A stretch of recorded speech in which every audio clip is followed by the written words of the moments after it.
রাত পোহালে আমার স্বামীর সাথে আমার জায়ের বিয়ে। আমার অথচ এখনো ডিভোর্স হয়নি। আমি একই ঘরে আছি।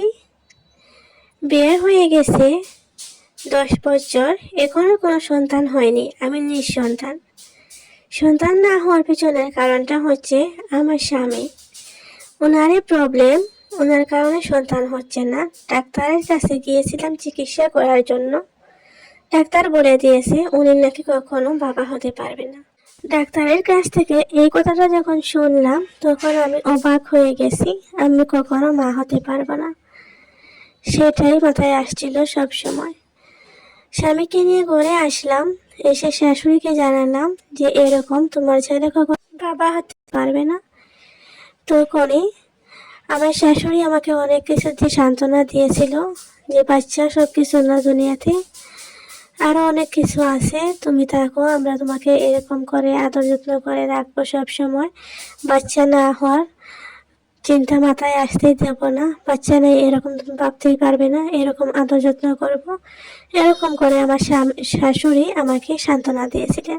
আমার স্বামীও প্রত্যেক দিন আমাকে এরকম কথাগুলো বলতে থাকেন যে কোনো কিছুর দিক দিয়ে আমি তোমাকে কম রাখবো না, সব দিক দিয়ে ভালো রাখবো, তুমি বাচ্চা না হওয়া টেনশনটা মাথায় এনো না, এরকমই বলতেন।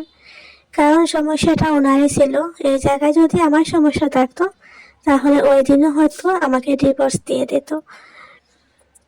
তো আমি সব কিছু বলে গেলাম, কারণ আমার স্বামী আর আমার শাশুড়ি আমাকে অনেক আদর যত্ন করতেছিল সেই কারণে। তারপরে হঠাৎ একদিন আমার ভাসুর স্ট্রোক করে মারা যান। আমার ভাসুরের একটা ছেলে, 2টা মেয়ে। 8 বছরের ছেলে আর একটা মেয়ে, 5 বছরের, একটা 3 বছরের। ওনারা আলাদা বাড়ি করে থাকতেন। যখন আমার ভাসুর মারা যান তখন আমার শাশুড়ি ওইখানেই চলে যান, গিয়ে ওদেরকে দেখাশোনা করেছিলেন কয়েকদিন। আমার স্বামীও প্রত্যেকদিন আসা যাওয়া করতেন, বাচ্চাদেরকে দেখাশোনা করতেন। বাচ্চাদের বাবা মারা গিয়েছেন বলে সব সময় বাবার মতোই ওদেরকে খেয়াল রাখতেন, আদর যত্ন করতেন। ওরাও ওদের বাবার মতো মনে করতেন আমার স্বামীকে। তারপরে একদিন ওদেরকে আমাদের ঘরে আনা হয়েছে, কারণ ওরা একা করে থাকতে পারতেছিল না। তাই আমাদের ঘরে আনার পরে আমার স্বামীর সাথে বাচ্চারা ঘুমাতো রাত্রে। সকালে কাজে যাওয়ার সময় ওদেরকে এত যত্ন করে সব সময় দিয়ে যেত, আমাকে কিছুই বলতো না। সব সময় আমাকে যতটুকু খেয়াল করতো সবটুকু ওদেরকেই করতো। আমাকে আমার শাশুড়ি আমার স্বামী দুইজনেই এখন আর আগের মতো ভালোবাসে না। আস্তে আস্তে আমার কাছ থেকে সরে যাচ্ছিল। আমার স্বামী শুধু ভাবি ভাবি করে বাবির পিছনে ঘুরে বেড়াতো আর বাচ্চাদের পিছনে। বাচ্চারাও তাদের বাবার মতো বাবা বলে ডাকতো আমার স্বামীকে। এরকম চলতে চলতে হঠাৎ আমার স্বামী বলতে থাকে যে ও বিয়ে করবে। তারপরে আমার শাশুড়িও আমাকে এসে বলেন যে ওনার ছেলেকে বিয়ে দেবে, কিন্তু কার সাথে বিয়ে দেবে সেটা বলেননি। উনি বলেন যে আমার ছেলের তো জানো তুমি সন্তান হবে না কখনো, আর আমার বড় ছেলে মারা গিয়েছে।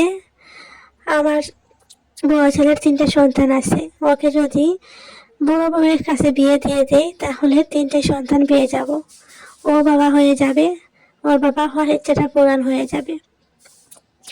আমি শুনে একেবারে অবাক হয়ে গেলাম, আমার চোখ দিয়ে পানি ঝরছিল। এতদিন যে মানুষগুলো আমাকে বোঝাতো যে বাচ্চা না হলে কি হবে, আমরা তো আছি, আমরা তোমাকে আদর যত্ন করে রাখবো, সবসময় বাচ্চা না হওয়ার কথা ভাবতেই দেব না। অথচ প্রবলেমটা ওনারই ছেলের ছিল।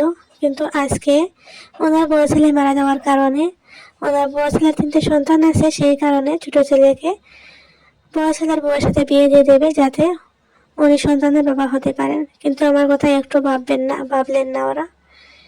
এরকমই হয়, কখনো ছেলের বউয়ের কথা কেউ ভাবে না, সব সময় নিজেদের কথাই ভাবে সবাই।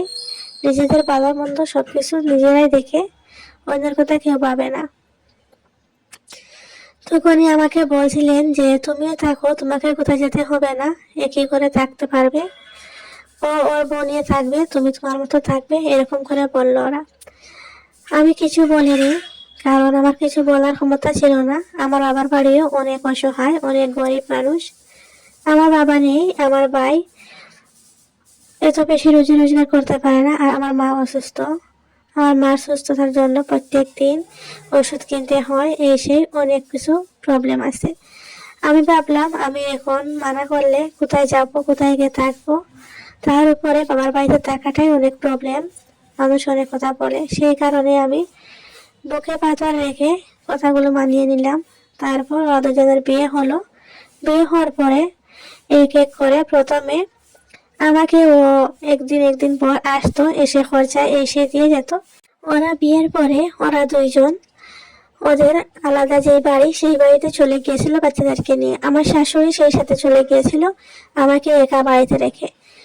আমি যেতে পারতাম কিন্তু আমি যাইনি, আমার ওই বাড়িতে অনেক মায়া। তারপরে অনেক পশু পাখি আমার এই বাড়িতে আসে, ওগুলো ফেলে রেখে যেতে পারেনি, আমাকে বলছিল যাওয়ার জন্য। আমি ভাবলাম আমি আমার ওই পশু পাখির সাথেই থাকবো, কারণ ওরা ছাড়া আমার আর ভালোবাসার কোনো মানুষই নেই।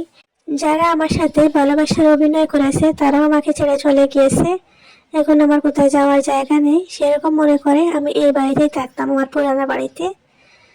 আমার স্বামী মাঝে মধ্যে আসতো, এসে আমাকে ঘরের খরচা দিয়ে যেত, এরকম করতো। যত দিন যাচ্ছিল ততই আসা যাওয়া বন্ধ করে দিচ্ছিল, এরকমই হচ্ছিল। আমার ভাই বলতো যে বাড়িতে চলে যেতে, আমরা খেতে পারছি, তাহলে তোমাকে খাওয়াতে পারবো, তুমি চলে আসো, এরকম বলতো।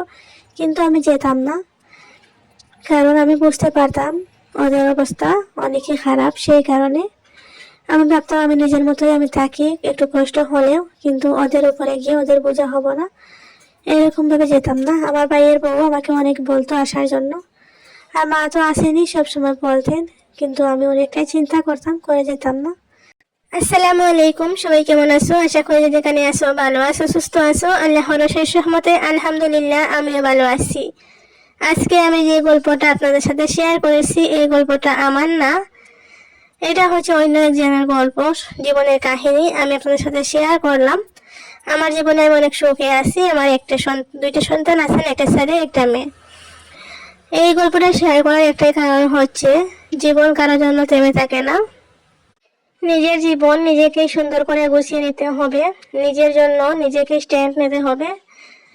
নিজের জন্য অন্য কেউ চিন্তা করবে না। শুধু মানুষ একটু স্বার্থের জন্য কাছে আসে, আবার স্বার্থ শেষ হয়ে গেলে, স্বার্থ পুড়ে গেলে আবার দূরে চলে যায়। আজকালকার যে দুনিয়াটা, এই দুনিয়াটা হচ্ছে স্বার্থের দুনিয়া, স্বার্থপর দুনিয়াটা। ঠিকই আছে, কিন্তু দুনিয়ার মানুষগুলো হচ্ছে স্বার্থপর।